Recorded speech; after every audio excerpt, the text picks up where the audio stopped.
So, yeah, we just had the Nintendo Direct. We had a bunch of cool stuff. This was overall, I feel, a really, really solid Direct. There's one thing that Nintendo fans can't get enough of.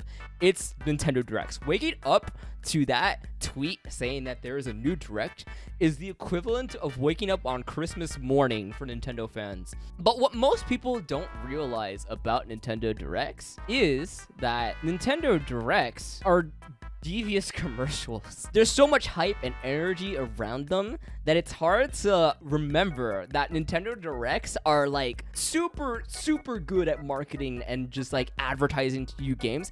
And I don't say devious in a bad way, because for me personally, I think it's actually insanely smart how Nintendo is able to create a platform where they're just able to take such control of a conversation. So I wanted to kind of like use this conversation to kind of highlight that a little bit. Nintendo Directs are made to advertise to you. They're made to tell you about games to buy, but they don't really feel like that. When you think about it, it's us getting super excited over watching a 40-minute ad, right? It's an advertisement, but it doesn't feel like that because they highlight and emphasize the entertainment value of it a lot. But the thing is, Nintendo Directs weren't always like that. This was the first Nintendo Direct way back in 2011, back when Reggie was president. It was only like 7 minutes long. I think in this Direct, they talked about like the 3DS and the Wii still. And there wasn't a whole lot that like big stuff they announced. It's just like super small scale. Let's flash forward to right now. The Nintendo Direct for this one, before it even started, had more people watching it than the first ever Direct got in terms of views. When you look at the view count like afterwards, they're usually in the millions, like around 5 million or so. So Nintendo Directs have had a crazy explosive growth from when they first started. And I think a lot of that is attributed to having personalities come on stream like Miyamoto and Aonuma and on Sakurai to actually talk about stuff, putting way more emphasis on the actual announcement itself. Nintendo is not smart with online, but the one thing they are smart about is how they were able to just take advantage of live stream announcements and social media discussion to be able to drive this to an insane degree. The main core factor of how they were able to do this is that Nintendo Directs are treated like events. So they don't feel like advertisements because they're treated as such bigger things. And a large part of that is how Nintendo is able to just take control of the social media discussion, with part of that being creators and live reactions. As live streaming and reaction YouTubers like became way more popular, that benefited Nintendo a lot because they were able to focus more on the actual live Direct when it happens, making sure that people watch it when it happens and not just finding out about the news earlier. Through social media and through everything, they're able to drive so much discussion about it. Even sometimes before a Direct even happens, they actively form this prediction discussion culture where people are just like talking about what they want to see in Nintendo Direct. All of that publicity is good publicity for Nintendo, and especially for both before and after. Like before, people will just farm Nintendo content about like, oh, what they hope they see in Direct, like what they're anticipating for. And afterwards, you see there are so many people that like their first thing to do is just go through their YouTube feed and watch all of their favorite reaction YouTubers about what they thought about the Direct, and then listening to all of the discussions about the Direct afterwards. All of this is crazy publicity and marketing for Nintendo. It's super smart. And social media plays a huge part of it too, with them controlling the conversation with just like memes and reactions to the Nintendo Direct. Like, they do a really good job at this. Over the years, this led to a real shift in how people view and get excited for Directs. And Nintendo started to understand that the actual first showing of a Direct was starting to become incredibly powerful, and they took advantage of that. They actively started paying more attention to the experience of watching a Direct in person, and as live streaming got bigger, that got bigger too. And this started to form something that developed into this crazy phenomenon that is so powerful from a marketing perspective, and that is the hype culture. People get viscerally excited over Nintendo Directs now. Whenever there's one on social media, like one announced or building up to one, or people just want more Nintendo news, people get insanely excited and are just start wishing for the craziest, most unrealistic thing possible. They want their dream Rhythm Heaven game, and then a Star Fox revival, and F-Zero, and Mother 3. Like, they start to believe themselves that all of this stuff can happen, and they get insanely overexcited, right? But Nintendo was able to take advantage of how excited that people were getting over directs, and like the idea of like, oh my gosh, like this could be a dream game, like this could be when my dream game gets announced, right?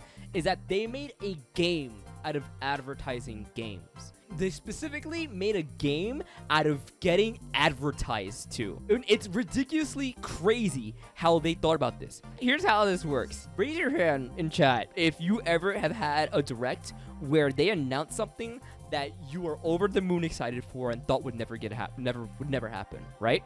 For me, that was a few years ago when they announced Xenoblade Definitive Edition. Like, everyone has had at least one. It was Xenoblade Definitive Edition for me, Sephiroth and Smash or Sora. A lot of it was Smash announcements. Everyone has had that one moment. It's like, oh my gosh, I cannot believe they announced this, right?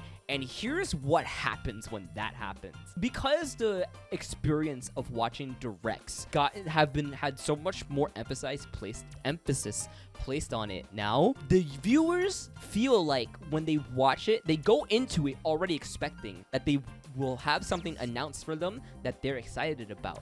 And then when they get that thing that they're excited for, or like didn't know that they were going to be excited for, they feel like they win something when there's something announced that they're excited for. And in other words, that means that Nintendo has now conditioned people to make them feel like they're winning when they announce something that they want to buy, which for Nintendo's side is insanely devious and smart. Like, that is one of the craziest marketing like twists and like ways of just like taking advantage of how people think about things. And it's super smart on them. And it goes even crazier too, because nowadays, honestly, from what it seems like, people get more excited over having a game being announced than they are about even actually playing the game. And then this also directly benefits Nintendo too, conditioning people to make them think that like, oh, like it's a win when I have something that they want to buy, because you know what that does? That drives up pre-orders. And it's like, hey, you finally got that thing you wanted. You can pre-order it right now. And that's where they get a lot of the money from the Nintendo hype trains and like the Nintendo Direct hype cycle. But at the same time, it is a double-edged sword, because if they don't announce something that people are excited for, they see it as them losing. And that is the complete opposite of what you would want, because now people are pissed that they didn't have something announced that they were looking forward to, which retroactively makes them more upset towards the things that were announced, which is bad for Nintendo, because the stuff that were announced is the stuff that they want you to care about. It's absolutely mind-boggling how they were able to just form this whole culture around Nintendo Directs and like condition people to think this way about watching what's essentially advertisements, right? It's insane. You think the Smash 4 hype is when it took off for Smash? Yeah, I think honestly that's what it is too. Like, they looked at how placing more of an emphasis on character reveals was doing so well for them back in like Smash 4, and they thought, hey, wait, we can apply this to everything we do. And then they did, and it's worked like crazy. Nintendo has capitalized on that first time watching experience, because a lot of it also has to do with the surprise, like the aha moment where it's like, oh my gosh, like this is like they're doing this. They've highlighted the first time watching experience so much that people get actively mad when they get spoiled about a direct, whether it be through a leak that comes out like beforehand, or just someone telling them about something that's in a direct before they're able to actually watch it. Just think about that for a moment. People are so excited for Nintendo Directs, which are advertisements, that they're getting mad, like legitimately mad, when people spoil the commercial for them. This isn't the same thing as like having a movie trailer spoiled for you, where you don't want to get spoiled on watching a movie trailer because you want to go into the movie completely blind, not knowing as much as possible. With that, you're like, okay, I don't want to be spoiled on something that I want to buy and experience, right? With people who are going crazy over thinking that they're getting spoiled on Nintendo Directs, they're not getting mad that they're being spoiled about something that they're going to buy. They're getting mad over being spoiled that the thing they want to buy even exists.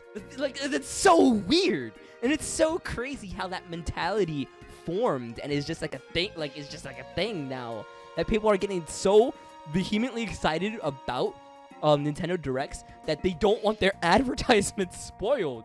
It's ridiculous. But it just goes to show how strong Nintendo Directs are from a marketing perspective.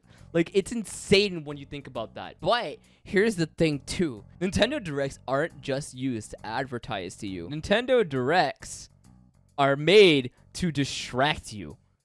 Whenever Nintendo has, like, some bad publicity and stuff that they don't want you to know about, why is it that they almost always announce a Direct right around that time? Right?